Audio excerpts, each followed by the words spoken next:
আমরা যারা নতুন মা হয়েছি তারা হয়তো অনেক সময় বাচ্চা সামলাতে গিয়ে খুব বিরক্ত হয়ে যায়, কি তাই তো? নিজেকে একটুও সময় দিতে পারি না, ঘুরতে যেতে পারি না, এসব ভাবতে থাকি। তবে একটা কথা কি বলো তো, এই হারিয়ে যাওয়া ঘুম, খাওয়া, নিজের জন্য সময়, সব কিছুই একদিন ফিরে আসবে। শুধু ফিরে আসবে না সন্তানদের এই ছেলেবেলাটা।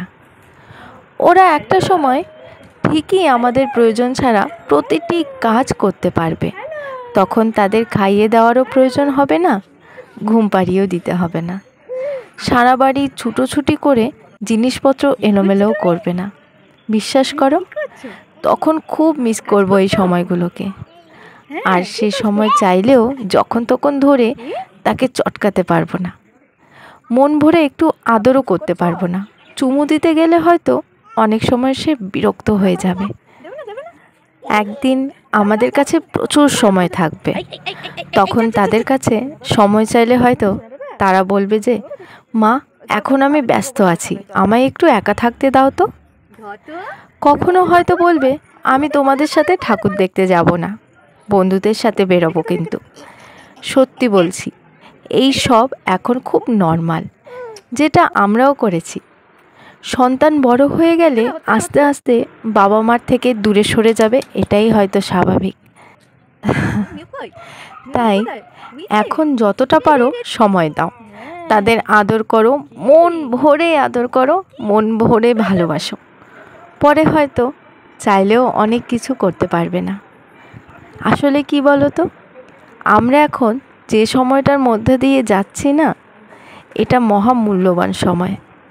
তাই সব কিছুর বিনিময়ে বাচ্চাদের এই ছেলেবেলার প্রত্যেকটা মুহূর্ত খুব ভালোভাবে উপভোগ করো, কারণ এই সময়গুলো আর ফিরে আসবে না। অনেকটা ভালোবাসি সোনা বাবা তোমাকে, আমি অনেকটা। মা বাবা তোমাকে প্রচণ্ড ভালোবাসে। কি বন্ধুরা, তোমাদের কারো কারো হয়তো আমার মতো এই কথাটা ভেবে চোখে জল চলে আসছে, তাই তো? কিন্তু কিছু করার নেই। তাই সব সময় ওদেরকে আগলে রাখো, সব সময়। আর এই মিষ্টি মিষ্টি দুষ্টুমিগুলোকে আঁচলে বেঁধে রাখো। জানি এই মিষ্টি মিষ্টি দুষ্টুমিগুলো অনেক সময় খুব বিরক্তকর যন্ত্রণাদায়ক হয়ে যায়, কিন্তু বিশ্বাস করো, এইগুলো কিন্তু সত্যিই মিষ্টি দুষ্টু। ওদেরকে এই দুষ্টুগুলো করতে দাও আর উপভোগ করো। কি ঠিক বললাম তো? খেলতে হবে না, হ্যালো করো, দাদা ফোন করো, বাবা ডাক দাও। কেমন আছো? ভালো আছো তুমি?